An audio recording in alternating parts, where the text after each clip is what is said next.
गरीब बहू का दुबई में ससुराल। माँ, आप समझ क्यों नहीं रही हैं? मुझे ये शादी नहीं करनी है। मैं ये शादी नहीं करना चाहती। आप मेरी शादी किसी गरीब मजदूर या कूड़ा उठाने वाले से कर दीजिए, मैं खुशी खुशी कर लूंगी, लेकिन उस दुबई वाले लड़के से मैं शादी नहीं करूंगी। तेरा दिमाग तो खराब नहीं हो गया है? अरे हमारे पड़ोस में कितने अमीर अमीर लोग हैं, लेकिन उनकी लड़कियों की शादी भी यहीं आसपास हुई है, और एक हमें देख ले, एक गरीब मजदूर की बेटी होकर तेरी शादी दुबई में हो रही है। अरे वहां जाकर तू खुश रहेगी, सोने में उठेगी बैठेगी, तेरे आगे पीछे 100 नौकर घूमेंगे। जो आप सोच रही हैं वो आपके लिए ठीक होगा, लेकिन मेरे लिए नहीं। आप जानती है ना कि मेरी सहेली गीता के साथ क्या हुआ है, तो आप कैसे मेरी शादी वहां कर सकती हैं? तेरी सहेली के साथ जो हुआ वो जरूरी तो नहीं कि हर लड़की के साथ हो, और हर लड़का एक जैसा नहीं होता। पूनम, तुझे मेरी बात समझनी पड़ेगी। चलो घूंघट करो, पंडित जी तुझे नीचे बुला रहे हैं, शादी का मुहूर्त हो चला है। पूनम अपनी माँ के सामने हाथ जोड़कर इस शादी को न करने की विनती करती है, लेकिन सुनीता उसकी एक नहीं सुनती और पूनम को जबरदस्ती मंडप में ले जाती है। आखिरकार क्यों ये गरीब घर की बेटी होकर भी पूनम दुबई के अमीर लड़के रोहित से शादी नहीं करना चाहती थी? और क्या हुआ था पूनम की सहेली गीता के साथ, जिसका खौफ पूनम में इस कदर बैठ चुका था? आइए इसे जानने के लिए कहानी में थोड़ा पीछे चलते हैं। अरे यकीन तो मुझे भी नहीं हुआ था इस बात पर। गीता कितनी ज्यादा खुश थी ना, शादी से कोई सोच भी नहीं सकता था कि वो लड़का उसे इतना बड़ा धोखा देगा। शादी के बाद उसका पति उसे दुबई ले गया और वहां जाकर उसने उसको बेच दिया। वो तो अच्छा हुआ कि गीता का भाई एक पुलिस ऑफिसर है। गीता का कॉल न मिलने के कारण उसे गड़बड़ महसूस हुई और वो दुबई जा पहुंचा और जल्दी अपनी बहन को उन लोगों के चंगुल से छुड़ा लिया। यार मुझे तो बहुत डर लग रहा है। तू तो जानती है कि मेरा रिश्ता भी एक दुबई में रहने वाले लड़के से हुआ, कहीं उसने भी मुझे बेच दिया तो। हो सकता है पूनम मेरी बात मान तो तू अंकल आंटी को मना कर दे रिश्ते के लिए। 1 साल और घर पर बैठ जा, लेकिन ऐसे खतरे में मत जा। अपनी सहेली के साथ हुए इतने बड़े हादसे को जानकर पूनम काफी ज्यादा डर चुकी थी और अब वो अपनी माँ सुनीता और पिता रमेश को इस शादी को करने से साफ साफ मना कर देती है। तेरा दिमाग तो नहीं खराब हो गया? रिश्ता तय हो चुका है, अगले हफ्ते तेरी शादी है और तू अपनी सहेली की बात में आकर इस शादी को करने से मना कर रही है। अरे वो तो चाहती ही है कि तेरा रिश्ता दुबई में ना हो और तू भी हमारी तरह गरीबी में रहे।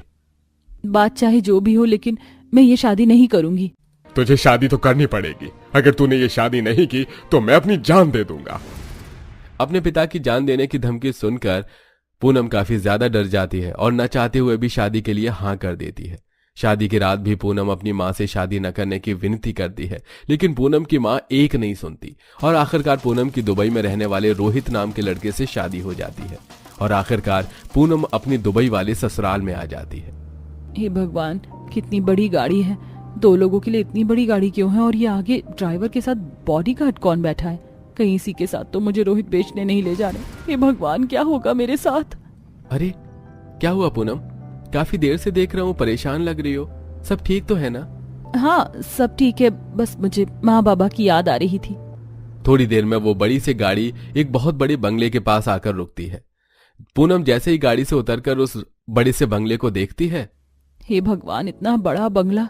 ऐसे बंगले तो पिक्चर में होते हैं और इन जैसे बंगलों में ही तो ऐसे तस्करी के काम किए जाते हैं। मुझे लगता है कि सच में ये मुझे बेचने जा रहे हैं। जरूर अंदर मुझे खरीदने के लिए ग्राहक बैठे होंगे। पूनम क्या हुआ? चलो, सब तुम्हारा काफी देर से इंतजार कर रहे हैं। पूनम डरते डरते अपने पति रोहित के साथ उस बड़े से बंगले में जाती है और देखती है कि वहां उसकी सास, नंद और ससुर खड़े हैं और घर के बाकी सभी नौकर हाथों में फूल की प्लेट लिए खड़े हैं। माँ, आपने जितना बताया था मेरी भाभी तो सच में उससे कहीं ज्यादा खूबसूरत है। वेलकम भाभी। ऐसा लग रहा है कि चांद का टुकड़ा मेरे घर के अंदर आ गया है। अब बहू की सिर्फ तारीफ ही करते रहोगे, ये उसका गृह प्रवेश भी करोगे? इतने लंबे सफर से आई है, बहू थक गई होगी। सुशीला, प्रियंका मिलकर पूनम का बड़े धूमधाम से गृह प्रवेश करते हैं। वहीं घर के बाकी नौकर पूनम पर ढेर सारे गुलाब के फूल बरसाते हैं। इतने प्यार और धूमधाम से हुए गृह प्रवेश पूनम को काफी ज्यादा खुश कर जाता है, जिससे वो बहुत ज्यादा खुश थी और अब वो अपने कमरे में चली जाती है। ऐसे ही रात गुजरती है और नया दिन शुरू हो जाता है। हम भाभी को ये गोल्ड वाला नेकलेस पहनाते हैं, ये इन पर काफी ज्यादा सुंदर लगेगा। और भाभी, आज तो आप ये साड़ी नहीं बल्कि दुबई का शाही लिबास पहनिएगा। शाही लिबास तो ठीक है, लेकिन ये नेकलेस थोड़ा फीका लग रहा है। बहू, तुम ये बड़ा वाला नेकलेस पहनना। आज वो लोग तुम्हें देखने के लिए आ रहे हैं, उनके साथ तुम्हें काफी सुंदर दिखना है। कौन आ रहे हैं माँ जी? भाभी, वो तो आपको उनके आने के बाद ही पता चलेगा। प्रियंका सुशीला दोनों मिलकर पूनम को सिर से पांव तक सोने की ज्वेलरी से लाद देते हैं, जिससे खुश होने के बजाय पूनम मन ही मन काफी ज्यादा टेंशन ले रही थी। थोड़ी देर में दोनों सास नंद पूनम को जैसे ही नीचे लेकर आती हैं तो पूनम देखती है कि हॉल में ढेर सारे मेहमान खड़े हैं। इनसे मिलो, यह है मिसेस शर्मा और मिसेस कपूर। इनके हस्बैंड का हमारे साथ काफी समय से बिजनेस में पार्टनरशिप रहा है। तो ये लोग हैं, इन लोगों की बात कर रहे थे। मुझे तो लगा कहीं मुझे खरीदने के लिए डीलर तो नहीं आ रहे। मैं बिना कभी कभी कुछ ज्यादा ही सोचती हूँ। पूनम राहत भरी सांस लेती है और एक एक कर सभी मेहमानों से मिलती है। अपने ससुराल वालों का इतना प्यार देखकर पूनम काफी ज्यादा खुश थी, लेकिन कहीं ना कहीं उसके मन में अभी भी अपनी सहेली गीता के साथ जो हुआ था उसे लेकर डर बैठा हुआ था। पूनम रोहित की शादी को तकरीबन 2 हफ्ते हो चुके थे और आज रोहित अपनी बड़ी सी गाड़ी में पूनम को दुबई घूमने के लिए ले जाता है। ये देखो, ये बुर्ज खलीफा है। पता है, ये दुनिया की सबसे लंबी इमारत है। मैं तो कई बार इसके बड़े बड़े रेस्टोरेंट में अपनी फैमिली के साथ लंच करने के लिए जा चुका हूँ। चलो आज हम भी लंच करने के लिए जाते हैं। मैंने तो बस अखबारों में बुर्ज खलीफा को देखा था। ये तो सच में काफी ज्यादा सुंदर है। रोहित पूनम को बुर्ज खलीफा के अंदर बने एक बड़े से रेस्टोरेंट में ले जाता है, जहां वो लोग दुबई का फेमस खाना खाते हैं। खाना खाने के बाद रोहित पूनम को एक बड़े से मॉल में ले जाता है, जहां पूनम अपने पसंद के कपड़े खरीद रही होती है कि तभी पूनम रोहित को अपने आसपास न पाकर काफी ज्यादा परेशान हो जाती है। रोहित कहाँ चले गए? कहाँ ढूंढूं अब मैं उन्हें? पूनम पूरे मॉल में और आसपास की जगह में रोहित को ढूंढती है, लेकिन कहीं पर भी पूनम को रोहित नजर नहीं आता, जिससे अब वो काफी ज्यादा परेशान हो जाती है। मुझे तो लगा था कि मुझे दुबई लाकर बेच देंगे, लेकिन कभी सोचा भी नहीं था कि ये मुझे यूं इस तरह छोड़ देंगे। अब मैं कहाँ जाऊं? मैं तो यहाँ किसी को जानती भी नहीं हूँ और ये लोग भी मुझे कितना घूर घूर कर देख रहे हैं। अब क्या करूं मैं? पूनम बड़े से मॉल में खड़े खड़े रोने लगती है। तभी वो देखती है कि सामने से रोहित आ रहा है, जिसे देख पूनम भागते हुए रोहित के पास जाती है और उसके गले लग जाती है। अरे क्या हुआ तुम्हें, और तुम रो क्यों रही हो? किसी ने कुछ कहा क्या? आप कहाँ चले गए थे? पता है मैंने आपको कितना ढूंढा। मुझे लगा कि आप मुझे छोड़कर चले गए। अरे मैं तो आइसक्रीम लेने के लिए गया था। तुम शॉपिंग कर रही थी तो मैंने सोचा कि मैं आइसक्रीम लाकर तुम्हें सरप्राइज दे दूं। तो मैं थोड़ी देर पहले आइसक्रीम खाने के लिए कहा था ना। ये देखो, मैं दुबई की सबसे फेमस आइसक्रीम लेकर आया हूं। चलो अब इसे खाते हैं। अपने ससुराल वालों का इतना अच्छा बर्ताव और अपने पति का प्यार पाकर धीरे धीरे पूनम अपनी सहेली के साथ हुए उस हादसे को भूलने लगती है। कुछ दिन गुजर जाते हैं। आज घर पर रोहित के कुछ क्लाइंट उसके साथ मीटिंग के लिए आए होते हैं। मैं इतने सस्ते में आपको नहीं बेच सकता, मैं खुद इसे स्पेशली इंडिया से लेकर आया हूं। लेकिन 2 करोड़ बहुत ज्यादा बड़ी रकम है रोहित जी। हम इसके आपको सिर्फ 1 करोड़ ही दे सकते हैं। रोहित अपने क्लाइंट के साथ डील को लेकर बात कर रहा होता है कि तभी वहां जूस ट्रे लेकर पूनम आती है और रोहित और उसकी क्लाइंट की सारी बात सुन लेती है, जिसे सुन डर के मारे पूनम के हाथ से जूस का ट्रे छूट कर नीचे गिर जाता है। पूनम डर के मारे वहां से भागती है और जाकर कमरे में बंद हो जाती है। रोहित दूसरे कमरे की खिड़की से अपने कमरे की खिड़की का कांच तोड़ता है और कमरे में आ जाता है। दूर रहिए मुझसे, मैं पुलिस को कॉल कर दूंगी। लगता है आपको दुबई का सख्त कानून नहीं पता। आपको शर्म आनी चाहिए। अपनी पत्नी को बेचने की बात करते हुए आप ऐसा कैसे कर सकते हैं? पूनम, तुम क्या कह रही हो? मुझे तो कुछ समझ में नहीं आ रहा है। पूनम रोहित को अपनी सहेली के साथ हुए हादसे के बारे में बताती है, जिसे सुन पूनम, मैं तुम्हारी नहीं बल्कि इंडिया से लाए हुए एक स्टैच्यू की बात कर रहा था। भला मैं अपनी पत्नी को क्यों बेचूंगा? तुम्हारी सहेली के साथ जो हुआ वो बहुत ज्यादा बुरा हुआ, लेकिन मैं तुम्हारे साथ ऐसा नहीं कर सकता। क्या करूं? मुझे तो कुछ समझ नहीं आ रहा। तुम्हें मुझ पर यकीन नहीं है तो तुम खुद उन क्लाइंट से जाकर पूछ सकते हो, और स्टैच्यू के तो हमने पेपर से बनवा रखे हैं। रोहित पूनम को शांत करने के लिए गले से लगा लेता है, जिसके बाद पूनम अब रोहित के साथ नीचे जाती है और उन पेपर्स को पढ़ती है, जिसे पढ़ने के बाद पूनम को रोहित की बात पर यकीन आ जाता है। और अब बीतते समय के साथ साथ पूनम के दिल से सारा डर खत्म होता है और अब पूनम रोहित के साथ अच्छे से अपने आगे की शादीशुदा जिंदगी जीती है। थक गई हूँ काम करते हुए, थोड़ा आराम करना चाहती हूँ। जल्दबाजी में बर्तन साफ करने के चक्कर में साबुन के कारण प्राची के हाथ से प्लेट गिर जाती है और ये आवाज सुनते ही गुस्से में चंद्रवती चली आती है। क्यों रे, तेरी हिम्मत कैसे हुई मेरे बर्तनों को गिराने की? कहीं ऐसा तो नहीं कि तू काम का गुस्सा मेरे बर्तनों पर निकाल रही है? नहीं माँ, ऐसा नहीं है, वो मुझसे गलती से गिर गया था। सब अच्छे से जानती हूँ मैं, सब तेरे बहाने हैं। यही सोच रही है काम करने में गलती करूंगी तो मैं तुझसे काम नहीं करवाऊंगी। जी माँ, नहीं। ये सुनते ही चंद्रवती प्राची के कान खींचती है। माँ, माँ। 1000 बार बोला है मुझे माँ मत बोला कर, फिर भी दिन भर मामा करती रहती है। अरे तू हमारी सौतेली बेटी है, सौतेली।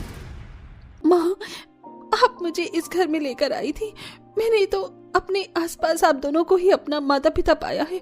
मैं नहीं जानती कौन मेरी असली माँ है। ये चिकनी चुपड़ी बातें करना छोड़ दे, मेरा दिल नहीं पसीजेगा तेरे इन शब्दों से। अरे चंद्रावती, छोड़ दो इसको। इसके लिए तो मैं एक रिश्ता देख लूंगा। इसके बाद ये हमारी नजरों से दूर हो जाएगी। चलो हम दोनों राजू और पिंकी को लेकर डिनर करने चलते हैं। आज इसके हाथ का खाना नहीं खाएंगे। जी ठीक है, मैं अभी सुंदर सी तैयार होकर आती हूँ। ये कहकर चंद्रवती तैयार होने चली जाती है और तैयार होकर अपने सगे बच्चे और पति के साथ बाहर डिनर करने चली जाती है। वहीं प्राची भी घर का सारा काम करके भगवान के सामने सर रखकर रो रही होती है। हे महादेव, आप ही बताइए कि मुझे ऐसी जिंदगी क्यों मिली। मैं खुद तो नहीं आई थी यहाँ। मुझे तो लगा मेरे असली माता पिता यही हैं, पर दोनों ही मुझे अपने असली बच्चों के आने पर नफरत करते हैं। मैं तो अपने असली माता पिता को नहीं जानती। मैं कहाँ जाऊं? और अब तो पापा भी मेरी कहीं शादी करवाना चाहते हैं। ये कहते कहते प्राची वहीं उनके चरणों में सो जाती है। कुछ देर बाद जब चंद्रवती और उसके बच्चे आ जाते हैं तो बाल्टी का पानी डालकर उसे भिगो देते हैं। ये मंदिर है, तेरा बेडरूम नहीं जहाँ सो गई तू। अब हम लोग आ गए, जितना आराम फरमाना था तूने फरमा लिया। अब चुपचाप काम पर लग जा। लेकिन माँ, मैंने सारा काम कर रखा है, घर में कोई काम नहीं है। अच्छा, कोई काम नहीं है तो ये ले। इतना कहकर गौतम वास तोड़ देता है। बाहर से मिट्टी के जूते चप्पल लाकर घर में झाड़ देता है। बच्चे भी कागज वगैरह फाड़कर हॉल को गंदा कर देते हैं। अब दिखाई दे रही है गंदगी। चल चुपचाप साफ करने लग। अपने पिता की ये बात सुन आंखों में आंसू लिए प्राची वहां की सफाई करने लगती है। ऐसे ही दिन गुजरते हैं। घर वाले शुरू से ही उसके साथ ऐसा बर्ताव करते थे। जल्द ही गौतम और चंद्रवती एक अमीर परिवार को ढूंढ लेते हैं जहां दहेज नहीं देना पड़ता और प्राची की शादी दिवाकर से कर देते हैं। प्राची भी नई उम्मीद लेकर अपने ससुराल पहुंच जाती है, लेकिन शादी की पहली रसोई के खाने पर ही ओहो, ये खाना किसने बनाया है? तुम लोगों को पता नहीं है क्या? मुझे सब्जी में इलायची नहीं पसंद। इतनी बेकार सब्जी लग रही है। सुरेखा, हटा लो इसे मेरी नजरों के सामने से। अरे ये मैंने नहीं, बहू ने बनाई है। मुझे तो पता है कि आपको ये नहीं पसंद। अब वो पापा जी, मुझे माफ कर दीजिए। मुझे पता नहीं था आपको इलायची नहीं पसंद। मैंने सब्जी इंटरनेट पर देखकर बनाई है। ओहो सॉरी बेटा, मैं भूल गया था कि आज तुम्हारी पहली रसोई है और तुमने खाना बनाया है और अब से तुम ही बनाओगी। तो ऐसी हरकत दोबारा मत करना। मुझे इलायची नहीं पसंद। और ये क्या, तुम इंटरनेट पर देखकर क्यों बना रही हो? घर से कुछ सीख कर नहीं आई हो क्या? ओफो, लगता है हमारी कंवार भाभी को कुछ नहीं आता। नहीं, ऐसी बात नहीं है। सब्जी बहुत अच्छी बनी, इसीलिए मैंने उससे देखकर बना दिया। ठीक है बहू, दोबारा से ऐसी हरकत मत करना। 1 हफ्ता हो जाता है। उसके खाना बनाने के अंदाज से ससुराल वाले खुश नहीं थे। चिमटे से रोटी बनाकर बहू सास ससुर को परोस देती है। आय हाय, खाना खाते खाते ही मेरे पेट में गैस क्यों बन रही है बहू? तवे पर रोटी फुलाकर नहीं लाई क्या? मैंने तुझे समझाया था ना। जी माँ जी, पर रोटी फुलाने पर तवे पर मेरा हाथ जल रहा है, इसलिए मैंने चिमटे से ही रोटी सेक ली। अरे वो तुम पागल हो क्या? अब पूरा दिन सीने में जलन होती रहेगी। हमारे यहाँ जैसे खाना बनाया जाता है वैसा ही बनाना सीख लो तो बेहतर होगा। ये तुम्हारा मायका नहीं है, ससुराल है। जी पापा जी। शाम के खाने में वो तवे पर रोटी फुलाती है, जिसमें रोटी जल जाती है तो कभी उसका हाथ। मेरा हाथ! इतनी देर से रोटी सेकने की कोशिश कर रही हूँ लेकिन हाथ बार बार जल जाता है। जिस चीज का डर था आखिर वही हुआ ना। ना मैं मायके में खुश थी, ना ही ससुराल में। ऐसा कैसे हो सकता है कि मेरा मायका और ससुराल एक जैसा है? वहां भी ऐसा ही था। माँ, मुझे छोड़ दीजिए। मुझे बहुत दर्द हो रहा है। अब से मैं रोटी गोल और नरम बनाकर लाऊंगी। ठीक है, लेकिन अब की बार मुझे टेढ़ी मेढ़ी या बेकार रोटी खाने को मिली तो इससे भी ज्यादा बुरा हाल करूंगी मैं तेरा। कुछ दिन गुजरते हैं। रसोई में मसाले खत्म हो गए थे तो प्राची बाजार से लेने जा ही रही थी कि तभी सास। ओ पटरानी जी, कहाँ को चल दी? रसोई के मसाले खत्म हो गए थे, लेने जा रही हूँ। कोई जरूरत नहीं है, हमारे घर में पीस कर मसाले खाए जाते हैं, बाहर दुकान से लाकर नहीं। वो पड़ी ओखली, सूखी लाल मिर्च, धनिया, हल्दी पाउडर, काली मिर्च, इन सबको बारी बारी से पीस कर रसोई में रख दे और फिर खाना बनाना। माँ जी, मिक्सी में पीस देती हूँ ना, ओखली में टाइम लगेगा। तुझे एक बार की बात समझ में नहीं आ रही क्या? ओखली घर में म्यूजियम बनाने के लिए रखी है क्या? मसाले उसी में ही कूटते हैं हमारे यहाँ। जी माँ जी। फिर प्राची मुंह पर कपड़ा बांधकर लाल मिर्च पीसने लगती है, जिससे वो जार में रखी रही थी कि ये क्या, ढंग से तो पीस ले, मोटी मोटी मिर्च डालेगी सब्जी में, इसको और पीस। जी माँ जी, 3-4 घंटे से इस मिर्च को पीस रही हूँ और माँ जी बार बार पीसने को कह देती हैं। कितना बारीक पाउडर हो गया है, फिर भी मैं तो यहाँ भी खुश नहीं हूँ। मेरे मायके और ससुराल वाले सब एक जैसे हैं। सबको पीसने के बाद बहू खाना बना देती है। तब ससुर, ये लीजिए पापा जी, लहसुन की चटनी। ओहो, मुंह का स्वाद खराब कर दिया। सिलबट्टे पर चटनी नहीं बनाई क्या? नहीं पापा जी, मिक्सी में बनाई थी। अरे तुम्हारे घर वालों ने तुम्हें कुछ सिखाकर भेजा नहीं क्या? हाथों का काम मशीन कैसे कर सकती है? जाओ दोबारा सिलबट्टे पर चटनी बनाओ। आंखों में आंसू लिए प्राची सिलबट्टे पर लहसुन की चटनी बनाने लगती है और फटाफट ससुर को देती है। इतना ही नहीं, घर में हर छोटी सी बात का बतंगड़ बनाकर उससे बार बार काम करवाया जाता था। घर में वॉशिंग मशीन थी, फिर भी सास बहू के हाथ से कपड़े धुलवाया करती थी। दाल का तड़का लग जाने पर एक दिन ससुर को ज्यादा खांसी आ जाती है, उस पर भी ननंद उसे सुना देती है, आर यू क्रेजी भाभी? घर में आपको 20 दिन से ऊपर हो गया है, ये नहीं पता कि पापा को तड़के से तकलीफ होती है? दोबारा से मिर्ची टमाटर का छौंका मत लगाना, यहाँ सिर्फ जीरे और घी का दाल में तड़का होता है। ठीक है दीदी। ये होता हुआ दिवाकर देख लेता है। दीपिका को प्राची से ऐसी बात नहीं करनी चाहिए थी, मुझे इसे समझाना पड़ेगा। प्राची, मैं घर आ गया हूँ, थक गया हूँ, फटाफट नींबू पानी बनाकर ले आओ। और हाँ, मेरे दोस्त भी आए हैं, 2 के लिए चीनी वाला नींबू पानी बनाना और 2 के लिए नमक का। जी लाई अभी। बहू, दिवाकर के दोस्त आए हैं, फटाफट खीर बना कर ले आ। जी माँ जी। एक तरफ प्राची फटाफट नींबू पानी बनाने के लिए नींबू काटती है तो उसका हाथ कट जाता है। दूसरी तरफ चावल बीनते बीनते गिर जाते हैं तो हड़बड़ाहट में उन्हें उठाकर फिर से साफ करती है और नींबू पानी बनाकर लाती है। ये काम करने पर प्राची की रेल भी बन जाती है और सास डांट भी देती है। दिवाकर फिर देख लेता है और चुप रह जाता है। प्राची ये सब माहौल देखकर अपने मायके और ससुराल की बुरी यादों को याद करके और रोती है। फिर बिस्तर पर लेटते ही प्राची सो जाती है। उसकी आंखों में आंसू थे। अच्छा प्राची, मैं बोल रहा था, अरे अभी तो लेटी थी, इतनी जल्दी सो भी गई। मुझे ऐसा क्यों लग रहा है प्राची परेशान है, उसकी आंखों में आंसू हैं। अगले दिन सुबह लेट हो जाने पर दिवाकर ऑफिस चला जाता है। शाम को, कब से पूछ रहा हूँ प्राची, बताओ ना, तुम इतना परेशान क्यों रहती हो? शादी से खुश नहीं हो? नहीं जी, ऐसी कोई बात नहीं है, मैं आपसे भी खुश हूँ और शादी से भी, लेकिन मेरी जो हालत है ना, मेरा मायका भी ऐसा ही था और ससुराल भी। सोचा था यहाँ मुझे माँ बाप का प्यार मिलेगा, लेकिन यहाँ पर भी वो नहीं है। मैं आपसे बुराई नहीं करना चाहती, लेकिन माँ जी पापा जी के लिए मैं जितने भी एफर्ट्स करूँ, सब पर मुझे डांट ही पड़ती है। मैं थक चुकी हूँ दिवाकर जी। ये कहते कहते प्राची अपनी सौतेली माता पिता और उनका व्यवहार भी बयां कर देती है और दिवाकर गले लगाकर उसे शांत करता है। अगले दिन प्राची रसोई में गुनगुनाते हुए काम कर रही थी। तेरा क्या गम, तेरा रिश्ता गगन की बांसुरी से है, गगन की गुफ्तगू से है, सूरज की रोशनी से है। ओ इंडियन आइडल की मैडम, खाना बना रही हो कि गाना गा रही हो? खाने पर फोकस करो।